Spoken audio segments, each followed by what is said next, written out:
Happy Wednesday, everyone. Had a little bit of a change of plans. We actually were supposed to interview somebody today, another seven-figure land investor. That did pan out. He had some issues, so we had to reschedule. So I'm gonna have him come in on a different day when we get some time together. So today we're actually gonna do some other stuff. We're gonna work on some things. We're gonna drop a promissory note. If you guys don't know what that is, I'll explain that to you. We're gonna drop a JV agreement. We're gonna underwrite some deals, and I want to give a call to some realtors in the area. We have a deal that we're gonna go under contract for, and I want to just get some CMAs for this parcel and stuff like that. Tonight's the night. If you guys don't know, I'll share it right now. Tonight is the webinar for if you're a beginner land investor. Click here. You're going to go to this link, landinvestor.co/webinar. Check this out, because what this is basically like your how-to get started on this stuff. There are only 50 spots. Actually, I think it's almost sold out. I don't know how many spots, but there's very few left. It's tonight at 4 p.m. PST. Definitely come check it out. It's $97. It's pretty much all you need to get started, to get your first few deals. They're going to go over everything, how to select the right markets, how Land Insights automates everything, how to download data, how to pull, use data traded for search filters, all that stuff. So a bunch of our LEA members are going to be on there. I'm going to most likely show up. I'm not too sure. And I know, a bunch of good people are going to be on there. So come hang out with us. If you want to rub shoulders with some other LEA members, get to know kind of how we're flipping land, communicate, all that stuff, connect. That's the way to do it. When you come into these group webinars where it's a mix of both people, it's your best access to everybody. So check it out. The site's right there. Cool. So like I said, we changed our schedule a little bit today just because of couple things that came up with the other investor I was going to hang out. So what we're going to do instead. Cool. Thanks, Andrew. Thanks for coming to hang out. So what we're going to do today, if you don't know what a promissory note is basically a mortgage, right? So what happens is somebody basically says like, hey, I'm going to lend you money, but I want to record a lien to make sure I'm secured against this asset. So what I'm going to do today is prepare one. We're actually not going to be sending this because an attorney is actually going to prepare it for us, but I'm just going to prepare one, and I'll show you guys an example of one. And kind of go over exactly what that is, what a promissory note is, so you guys understand it. And this way, if you ever bring in a private lender, you understand what we're doing with it. Remember call from last week on offer letter, super helpful. Yeah, dude, of course. Glad that was helpful. I'm actually going to be doing another Inside LEA. I'm going to be doing a call specifically about offer letters. So I have slides all prepared. I'm actually reviewing them with Sumner, and it's just going to be all about offer letters. And then 2 weeks after that, or 2 sessions after that, we're going to talk about different ways to communicate with sellers and stuff like that. So I'm putting some together with like Sandler method and so it should be really fun. So let me start by doing this. I'm going to pull up a promissory note so I can show you guys exactly what they are. This is an actual one that we actually used. So let me pull it up real quick.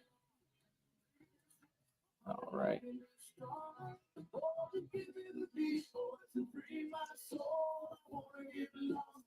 Sweet. Okay.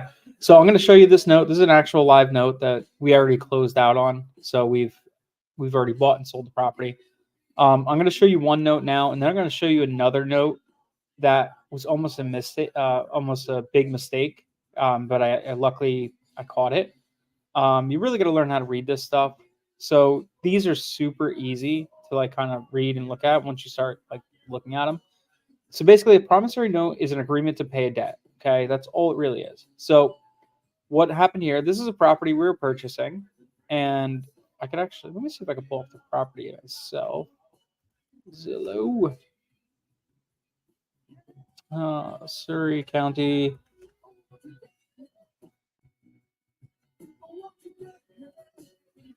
Let's see. I'm gonna go for sale. Let's go to solds. Apply. This was a 10-acre parcel. 10 to 20. And it's sold. Let's go sold in the last month.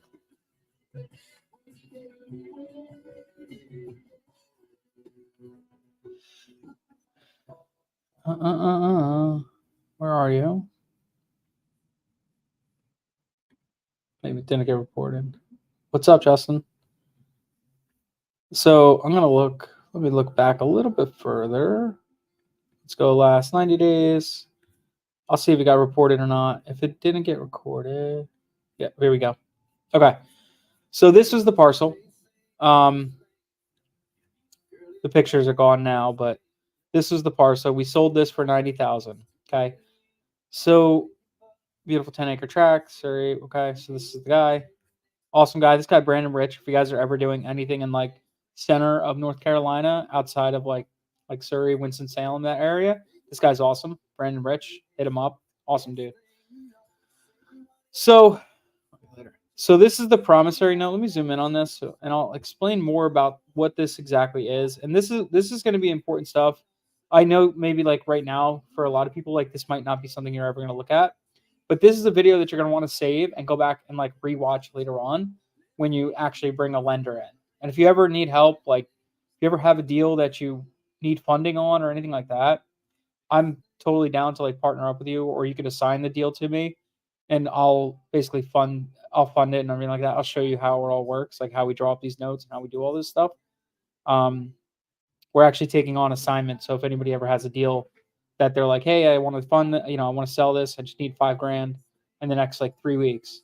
You could assign a deal to me and I'll pay you out. We're starting to do that, so just hit me up. But anyway, so this is the property. So this is a promissory note. An attorney is going to draw this up for us. And what it does is it basically describes what the purchase price is, how much the lender is going to be bringing in, the date, all that stuff, who the lender is. So basically, this is me saying I agree to pay Wild Rocket Properties LLC a sum of $49,000 back with interest. So it says no interest, no dates, because what we do here, sorry, ignore this. Ignore that. It's just redacting something. So what we're doing here is basically instead of saying we're going to pay them monthly interest, we're doing full payment with accrued interest. Okay. So what this basically means is that I'm telling a lender, hey, I'm going to pay you 10%. So in 90 days, if I return your capital, you're going to get 10% back. If I don't return it back in 90 days, from 91 to 180 days, I'm going to pay you 12 points. From 181 to 270 days, I'm going to pay you 14 points. From 271 to 365, I'm going to pay you 16 points. After 365 days, the property securing this note shall be sold and the net proceeds divided equally between the borrower and the note holder. So what this basically is saying, if after 365 days, we do not sell, doesn't work out like we planned, what would happen then is we would just go into the property securing the note would basically be sold and the net proceeds divided equally between the borrower and the note holder. So let's say we bought this for 49, we sold it for 90. That's $41,000 profit minus, there's fees and closing costs and all that stuff.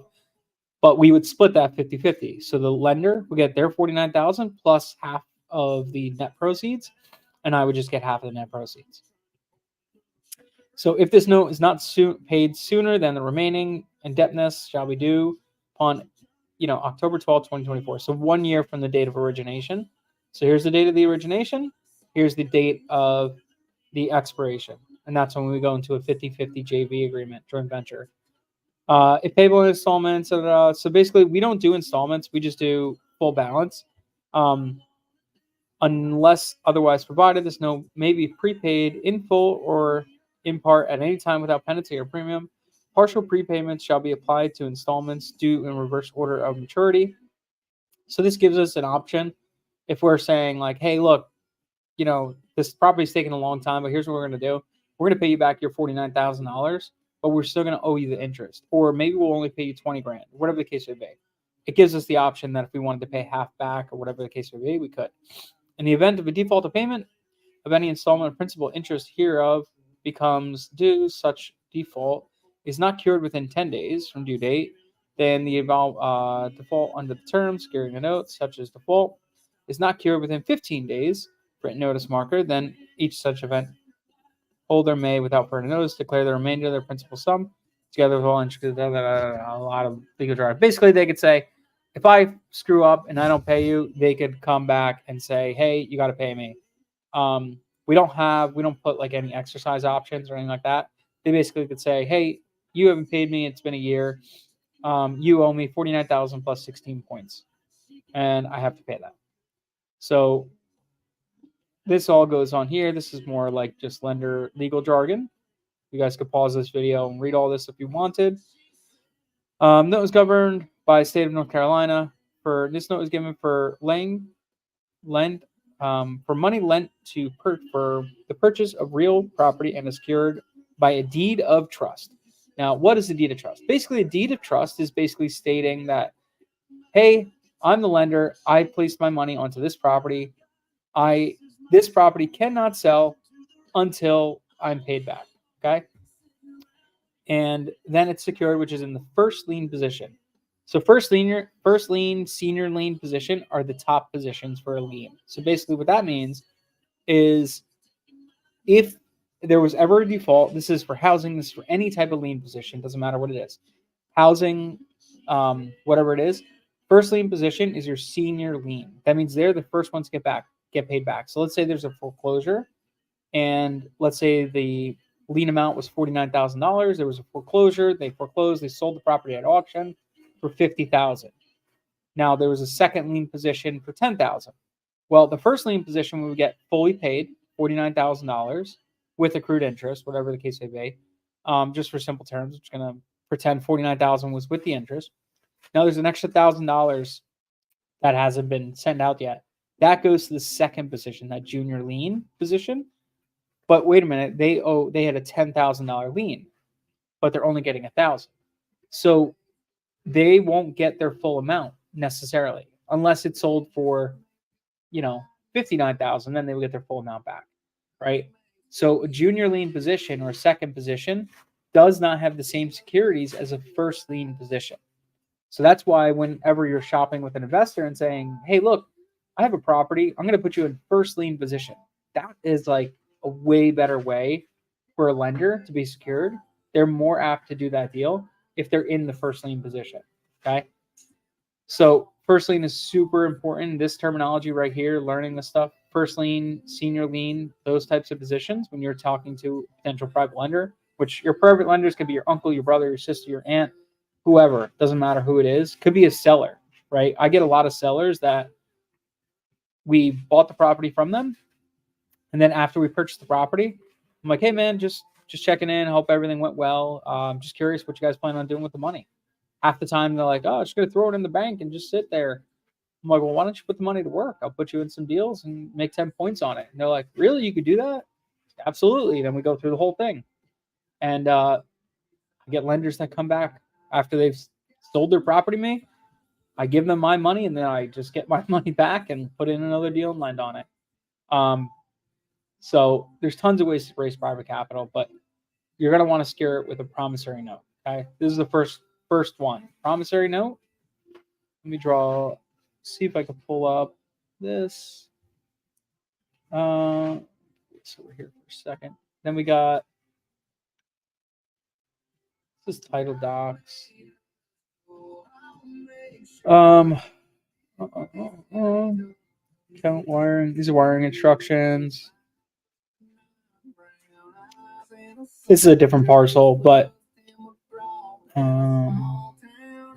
either way, this is a different parcel, but still works the same way. This is a HUD, real estate HUD. If you guys don't know what that is, that's basically drawing up all the basically everything that happened in the transaction, and they go through all this stuff. So all this stuff. This is guys. If you guys don't know this line right here, 203 and 503, existing loans taken subject to. If you're ever taking over a property and the seller's like, they have a loan on it, and you're like, oh, I want to take over the existing debt that's on there, and they're like, you can't do that. That's illegal. literally spells it out in the real estate HUDs nationally, 203 and 503. It says you can take loans, take it subject to. Anyways, though. So this is basically saying how much the lender is putting out, what my purchase price was. My purchase price on this property was 13,500, and the lender brought in 19,500, and I got paid at closing 4,337.15. That was when I bought the property. We sold this property subsequently afterwards for 40 something, $45,000. I made another 18 or 20,000. So you could see this, and this. See, they're talking about 1109, 1110. They talk about the note right here, prepared, and then deed. Okay. So here's the promissory note for this property. You can see it's same thing pretty much. Actually, I think this is the exact same note, just different people on it. Lender, this is the purchase price. These are the terms: 1 to 90 days. 1 to 90 days. 12%, 91 to 180, 14%, 180, 270, 16, and it goes all the way up to 18. And then money lent to real property, first position. Here's the deed of trust. This is how a lender gets secured to a property right here. This is where it allows them to close, it allows them to do all that stuff. They have all the rights to do whatever on that property because of this note, the North Carolina deed of trust. This is going to be South Carolina, Tennessee, wherever you're working. Boom, right here. This deed of trust basically outlines who the lender is, all their stuff, everything like that. The terms basically subsequent says go back to the note, and the note, they're attached together. They're together. This kind of lays out everything that they're protecting on, all that stuff. Have the whole, this shows out all the interest, how they're secured, and everything like that. 5% receipt. The trustee commissions have 5% gross receipts. So some insurance, everything like that. So this list lays out all the terms and basically how they're protected and everything like that. Everything that's state mandated to say in a deed of trust, it's all in here. Then they have, this is the legal description of the property, so they know which one it's being secured to. That's just the invoice we paid for the whatever. And then this is the final document or there's two more documents. This is the title insurance. So we secure a property, we put ourselves in title insurance, and then our lender gets title insurance. And we get a title insurance for the purchase price, $13,500. The lender gets title insurance for $19,500, the amount they brought in, basically. So this way, if there's any issues and something wasn't transferred the correct way, and like that, boom, they could just go back to the title, and they would sue title and basically get their money back. This protects them. And then let's see, Metro Title Company. This is just about the purchase.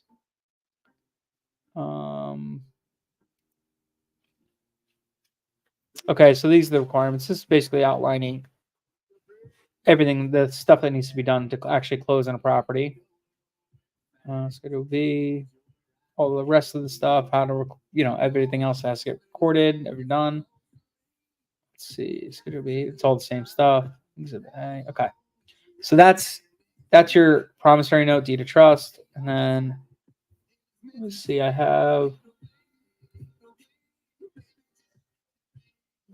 JV agreement. Okay, so this is another property. This is a joint venture agreement. JV agreement is the last piece of the puzzle. So the JV agreement is basically saying, hey, I agree to work with you. You agree to work with me. This is the terms. Okay. So we go over what it is, right? Here's the terms here. So party B, and that's named up here, agrees to transactional funding of escrow company to party A, also up there for whatever. This is a parcel that I lent money to somebody for transactional funding. So I had a 48-hour overhaul.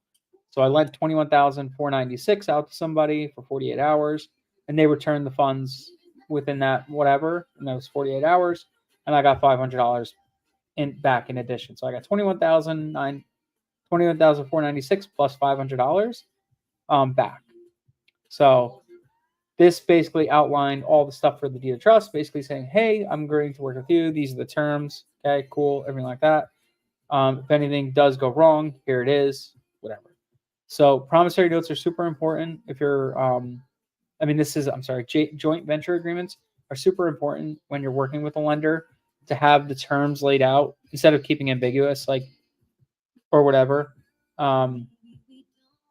Instead of like worrying about all that stuff, like just keep it ambiguous. Like, hey, let's put it all on paper. So if anybody has any questions, it's there. That's what a joint venture agreement is. This is also something, a joint venture agreement. If you're partnering with somebody on a deal, like let's say you hit me up and you say, hey, I got a deal to buy for 20. I don't have the funds. I want to get this listed, whatever. You hit me up and I say, okay, cool, let's do it. I'll partner with you. We can sell it for 60K. We'll bring in the funds to sell it, whatever. What we're going to do is we're going to issue a joint venture agreement between us saying, hey, these are the terms that we agree to. I get X amount, you get X amount. Great. We agree on those terms. Once those terms are outlaid, then what we do is we start working together and title sees us both as partners on this property. Okay. Then what we do is we open obviously escrow is either opened or you're opening escrow. And then it's like, hey, this is my partner on this parcel. Instead of like creating an LLC together, we create a joint venture agreement and we partner up together on this single deal. And then, we outline the terms like, okay, in this, if, party B, whatever, party B is terms are to, wire all money, pay for all closing costs, Parties A is to, let's say their job was to communicate with the seller and all that stuff, right? Whatever the case may be. Those are you outline the terms in the JV agreement. So title knows. Go to open escrow and like that. Then we say, hey, we have to wire $21,000 for the closing and all that stuff. So I would wire the money there. We close on the property, we buy it, we get it listed, we sell it. Then that's when our JV agreement outlines how the money's divided. So there's no questions later on. So super important to have this stuff, joint venture agreements and all that stuff. So for a quick recap, if you're ever doing private lending, promissory note, deed of trust, title policy, last one, joint venture agreement. Those 4 items are going to secure your lender. Okay. In this business, besides everything else, having lenders and having them safe, secure, and everything like that is of the highest priority. Okay. Without having good lenders, you don't have a business, right? Unless you're stacked for cash. You need good lenders. So you have to have good lenders and be able to like really treat them. They are the highest person you need to really like focus on like making happy. Okay. So when you have a lender, you really got to work with them really good and keep full attention on them and make sure they're safe. And if you ever run into an issue, your lender's not the one that's going to lose money. It's always going to be you. Pay your lenders back first. Okay. It's the highest priority as a lender. So make sure you guys are doing that and acting the right way when working with a lender. So for this property specifically, this is a great property. This is the one that they lent on. We bought this property for $42,000 actually. Our lender came in for $49,000. And the reason why I did that, I'll actually show you my land quick calculator I have on this particular property. So it was a buy for $42,000. And what did I do? I brought in 4,200. Okay. So I just rounded this up actually. So this was 45,000. Okay. Right here, improvements, 0, realtor fees. This is actually 8%. List price, 90,000.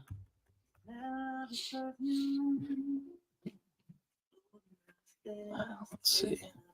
This is actually a list price of 85,000. We actually sold it for more. 1.05. Let's see if that brings it up.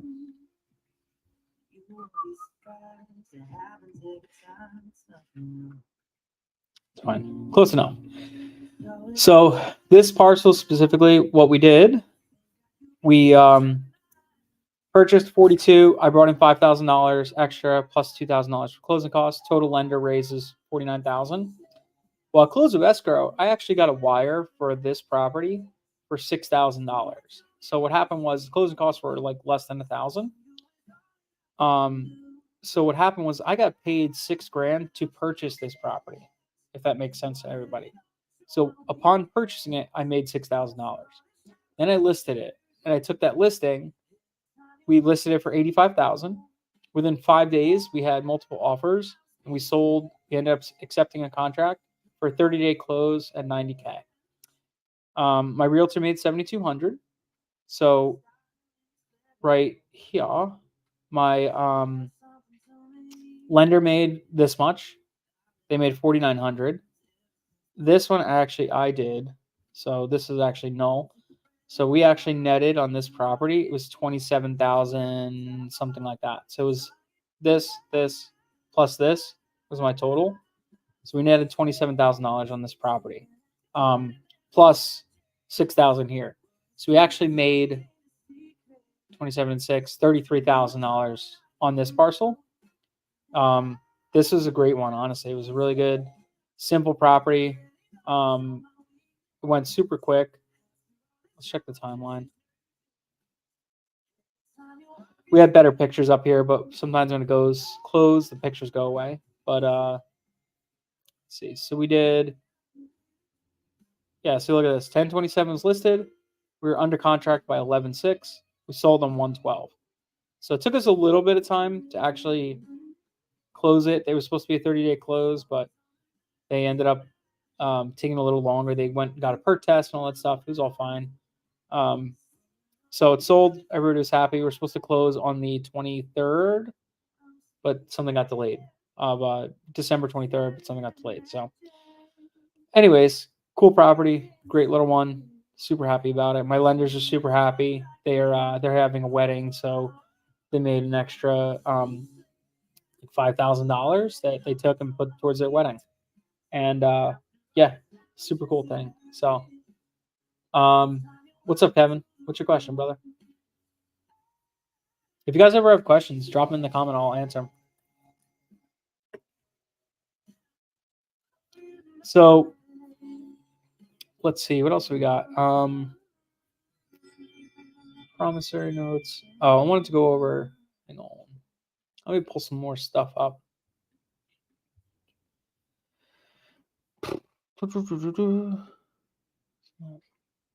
Oh, that's that. Okay. So we have a deal that we got. Let me see.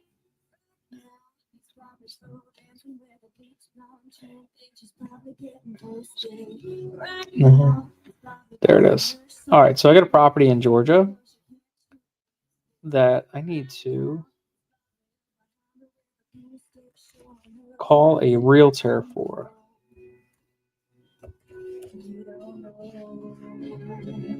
So I got a realtor here. Actually, I got to find one. Let's see right here. Let's see. Okay, so interesting property. Okay, so this is the parcel right here, and this is the second parcel. So these two parcels together. Now, this parcel, let's see, this is Coweta County. Let's look up some deed research. I don't know if you guys know how to do this, but let me show you guys a little bit how to research a deed. So Coweta County, GA, deeds. Sebastian draft for agreements. Do you have another attorney? No, Sebastian didn't draft these. I had drafted these before I started working with Sebastian. So I had another attorney and my transaction coordinator, Ashley. We kind of like sat down and like put them all together. But I can't even tell you how many thousands of dollars worth of contracts I have sitting in my Dropbox. The amount of money we spent, get all these like different types of addendums done and stuff like that. I have a creek line right now in front of the road access, 3 acre lot, town without. I'll take a look at it at least. Grab it out of my truck. Oh, I just dropped it off at the mechanic. You need it right now? That I had to get washed. If anything, just put one of ours in the back. All right, sorry guys. Okay, so we go here.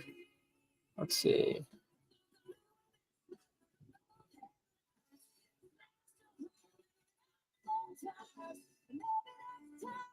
All right, so we're gonna look for. I have not done this in this county yet. Record search, by trade name. Of course, everyone is going to be different, so it makes it really hard. So let's look up a little bit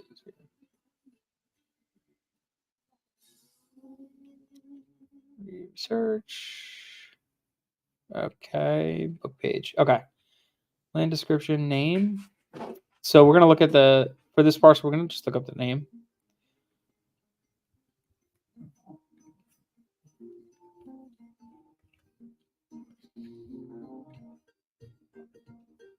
Okay.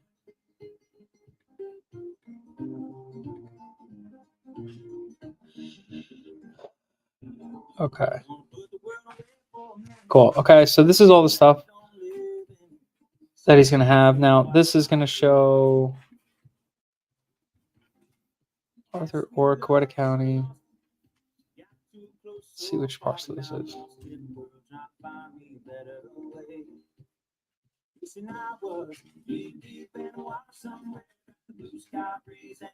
Hang on.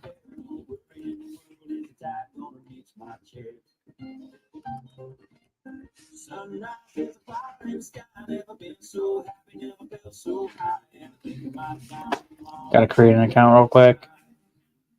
I want to give everybody my address yet. I don't know you yet.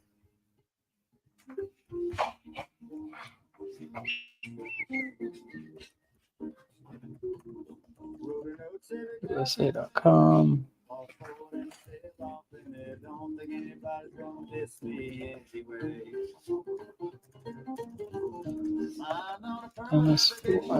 Okay. Pretty sensitive.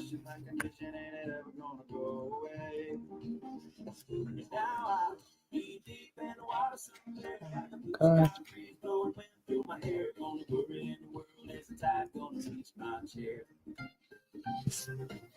Sunrise is a fire in the sky, never been so happy, never felt so high, and I think I might have found me my own kind of paradise. This champagne show washing over me. It's a sweet, sweet life, living by the salty sea. One day you'll be as long as me. And make this hard for you.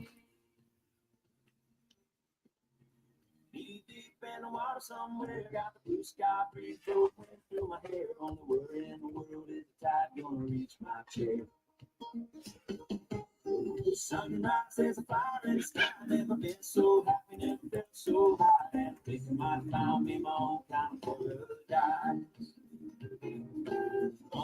Water sounds on the lips, last. Oh, come on. One, two.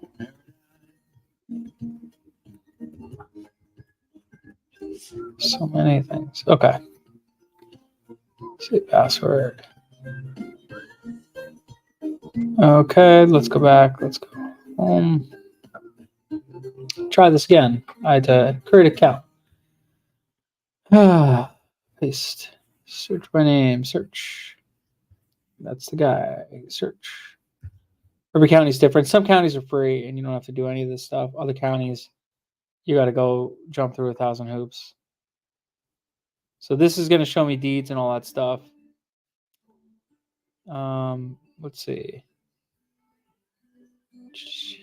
Current questionnaire. Naturally trees. Okay. 21 acres of timberland. Okay, so it's not this parcel. So we have 27 acres, Earl North Road.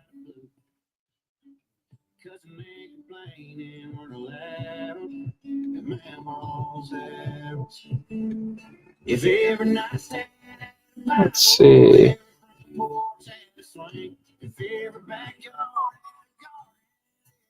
So we got 18 acres, 7 acres.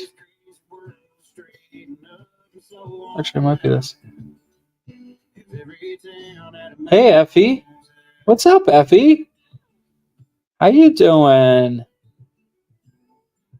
Long time, Effie. What's been going on? All right. Let's see. I want to try to find the deed. I miss you too, Effie. What's going on? 3 acres, 3 acres. I'm trying to find right here. Covenants. We could find the go to the next pages. We could find all the deed book, the pictures, and all that stuff. So what you first got to do is you got to find the first part. Mapping parcel. Okay. 051 right here. Let's see if we could do this. Book page. So we're gonna go back here. So this book right here, this is in book 5449-1111. 5449-1111. Okay, it's gonna pull up the same thing.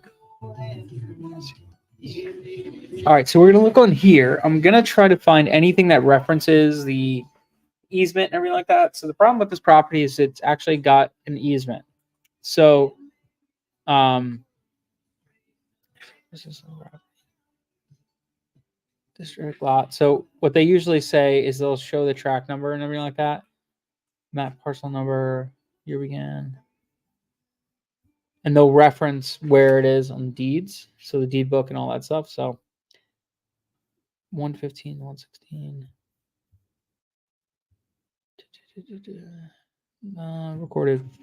Recorded deed book 505, 564.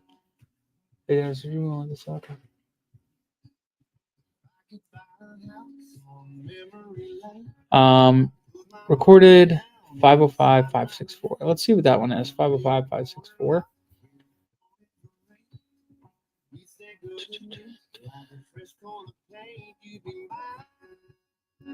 505.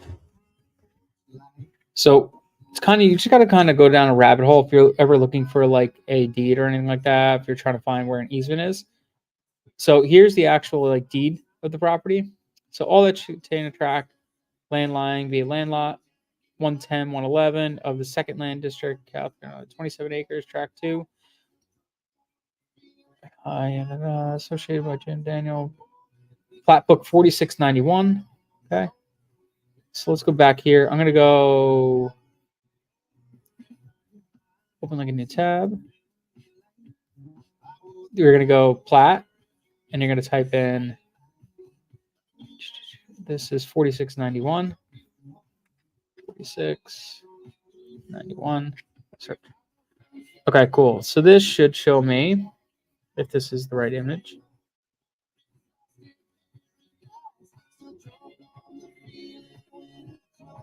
Wingate subdivision. No, this isn't it.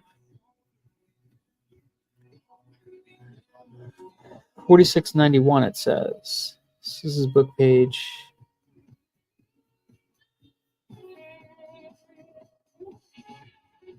Let's try that again. 4691. Various lots. So if you're ever questionable about a like access, deeded, easements, anything like that, this is kind of the research you're going to have to sit here and do. It's It's not fun. They're gonna get it done as well, like during title. Like this is what title basically does. They look back at all this stuff. Fisher Road. So title looks back at all this stuff and kind of finds where everything is. But what I like to do is like I'll look at this myself and I'll try to like see what's going on. I'll see what's going on and then kind of take it from there. So I got this. I got plotted date 1288. So Georgia, it's saying Arthur Orr shown a plotted date. Plat book 4691, but it's not pulling up. Let me try. Sometimes it doesn't pull up in a plat book. Let me check deed. Doesn't exist.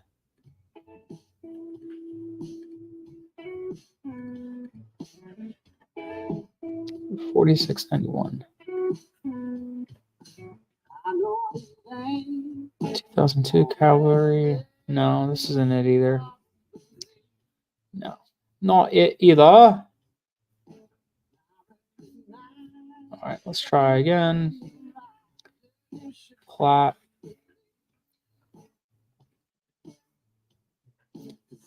Book 46, page 91. So sometimes what you could do here, if it doesn't want to show up, you can just search for the book itself.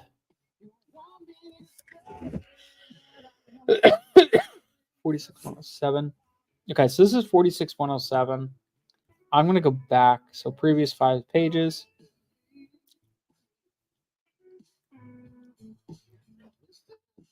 We are on 103.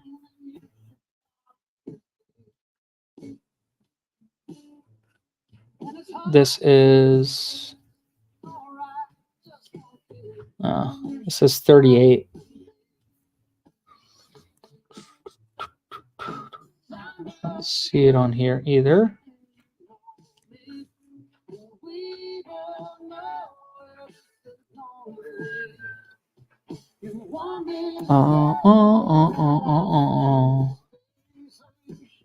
What page is this? 96. All right, so we're looking for 91, 94,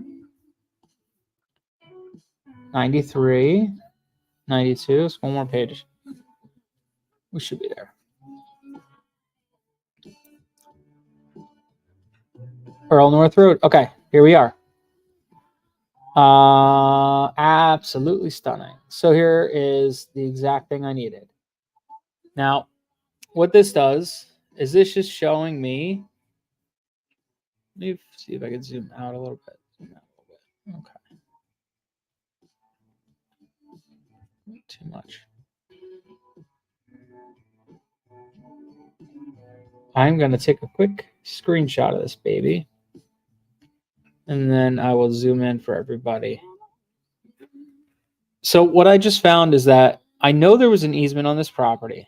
I just didn't have anything pointing to me where it is. So once you could pull up the deed, you could pull up everything else, you can start looking into this stuff, and you can actually find it. So here it is.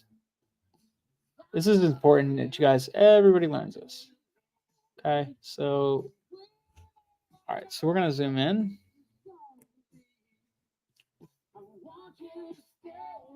So this is gonna pull like deed books. Every county has this stuff in it. You just have to like, I just Google and like whatever county it is. I just type in county, Coweta. This is Coweta County, Georgia. Okay.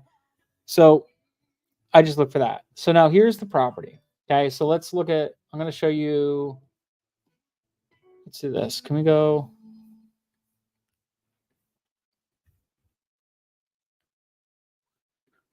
Let me see if I can do this. Okay. Perfect. Okay. So here's the property. So if we're looking at this is the parcels that I'm talking about right here. These two, this one and this one. Now, there's no easement shown here or anything like that. But now let's look at this map. Let me see. Let me actually just save this.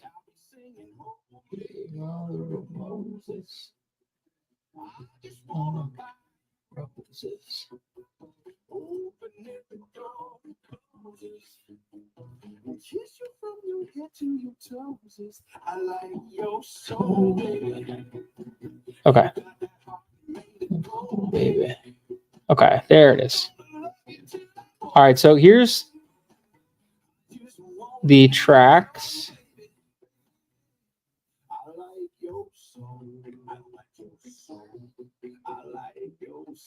You'll see other parts being called out here, so we could always look them up too. So here's the one tract. Let me close this real quick. Thank you, thank you. All right, so here is tract 1. Right here, tract 4, and this is the other tract right here, which is right here. So this right here, I actually have an easement coming right through this part right here, and that gives me access to my property right there. So if I zoom into this, it's a little let's zoom in.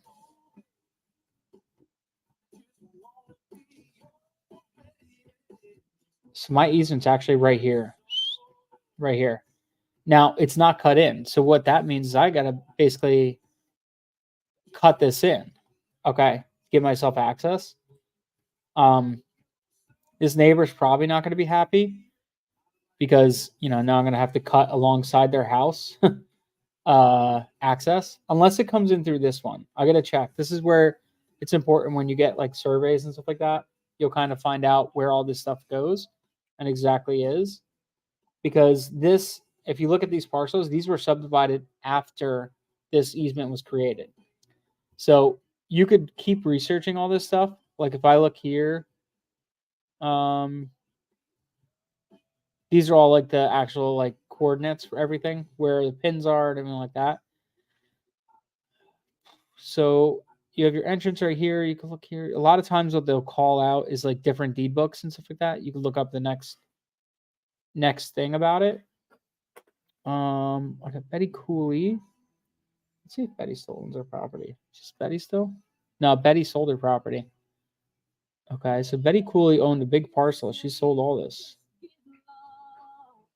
You do have this power line easement right here. See? Right there. And I don't see anything else being called out. Nothing. This is on 4691 right here. It just shows the plat book page it is.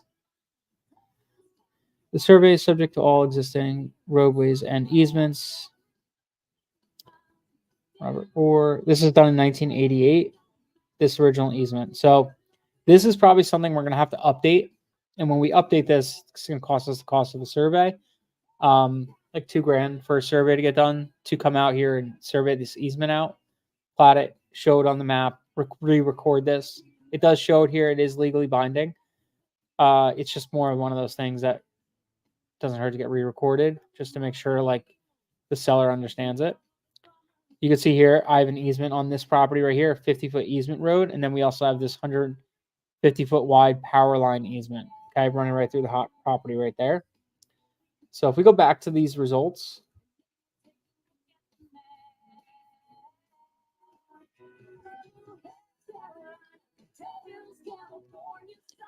let's see if there's another page here. Sometimes what they'll do is like, if they'll, okay, so that's the one we were just on. Let's go page back. Nothing. So these aren't recorded subsequently. It won't show you like the next property, like right next door. It's done when properties are purchased, recorded, whatever the case may be, and they just go in order. So like February 15th, 1988. This was done on 12/22/1988. So it's just when it was brought to the city and county and recorded. February 7th, 1989. All different times. So the actual date when it was done might not matter, but it's more like when it was actually recorded. So I don't have anything else on that. What I do is I take all these pictures and I save them inside my CRM, and I save all these pictures with the lead so I can pull all this stuff up. But downloading, let's see if we can. So this county sucks. You have to actually buy all this stuff. A lot of counties it's free. So you got to just keep looking for, every county is going to be different. So cool. So that's basically what I would do for this to find a easement. Now I know it exists. Good to go. So what I'm going to do now is I'm going to call some realtors and find out exactly what we think we can exit this property for. So while I got you guys on here, I'll just do this and I'll call some realtors myself afterwards. Let's go here. So I grab closest property, something like that. Let me see. Hey Victor, I can't sell my contract. This is a contract that I put together with my attorney and stuff like that. I don't have the rights to sell it or anything like that. It's kind of something like intellectual property. You can't really sell it. So if you do need one, like Maverick was saying, he just used Seb. Seb's awesome, and he has like contracts you could go through and create you one. You could also go to like what is it, law.com, whatever it is, those sites, you could get one there too. I have a creek wetland classified right in front of a road access. It's a 3-acre lot in Teller County, Colorado. Would that be for traffic? Let's look this up, Louise. Let me see what you're talking about. You got my property. I'll look up another time. 421 Crescent Drive, Florissant. CO. I don't really mess with Colorado too much, but okay. Love that. Let's look up ID map. ID. Just passing through, trying to have the time I lost and give it back to you. But you just smile and take my hand. You've been there, you understand. It's all part of a greater plan. 421. So what I usually do on Crescent Drive. Crescent Drive.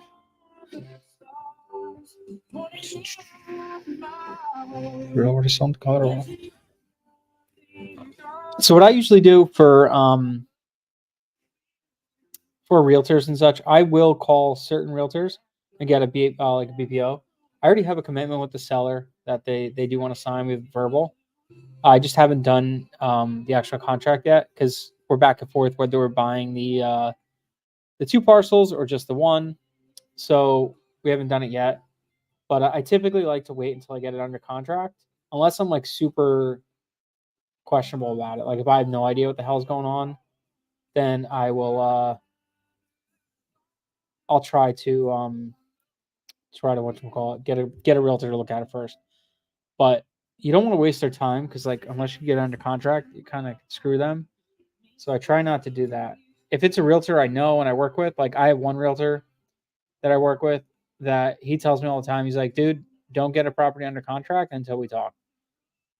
And I'm like, all right, sounds like a plan. So I just purposely don't.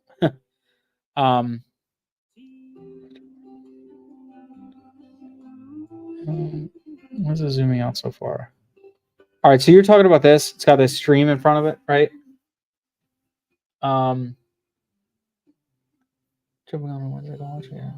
Later, Mike. So it's got this stream in front of it, right? It's just when you're, I guess one of these you're talking about, right? So with this, you're gonna have to create something like that. Now, this could be a big issue because what happens is Army Corps of Engineers basically need to look at this and verify that you could dam this up in a way to be able to cross this. Ugh, this stupid thing.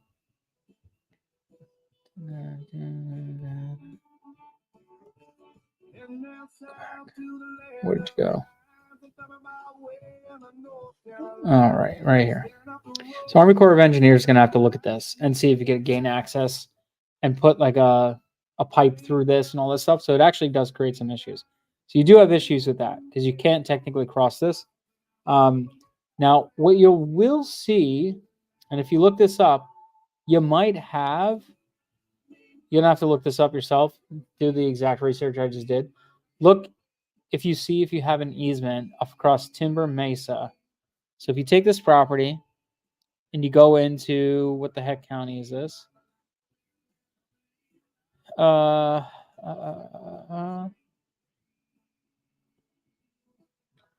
Teller County. So you would just go Teller County, CO, deed,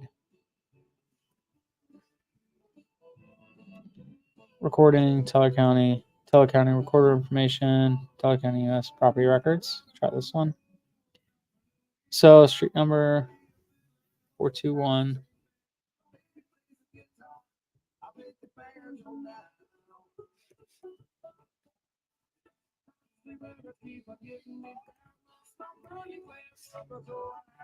The hell was this street called? Larissa?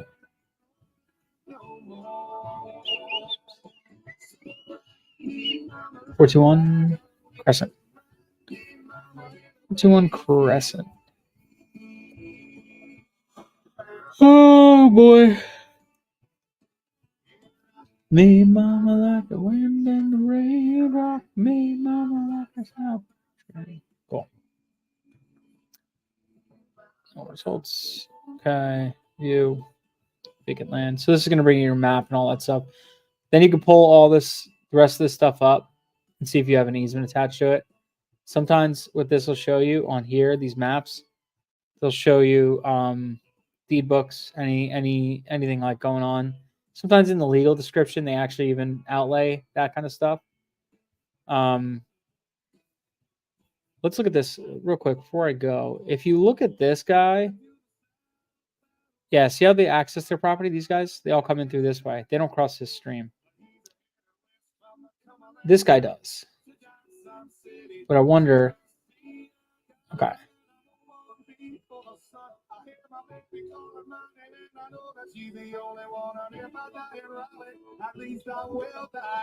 So this guy does access his property by crossing this stream. So he's a good guy to look at. Let's take a look at that guy. But I would say more than likely you're going to have to do something to get access to this part of the property. More than likely, if you look at the other guys, they're coming in through the backside, through this easement right here, off of Romano Espinosa's property. They come in through there. This guy looks like he crosses it. It looks like he actually built a little tunnel right here. This guy looks like he's crossing it too. So you got to find out what the neighbors are doing. So cool. Awesome, guys. All right, cool. I'm gonna hop off now. Hopefully that was some interesting information for y'all. Definitely save this video. Watch it again when you guys are working with lenders or anything like that. It's going to be super important for you.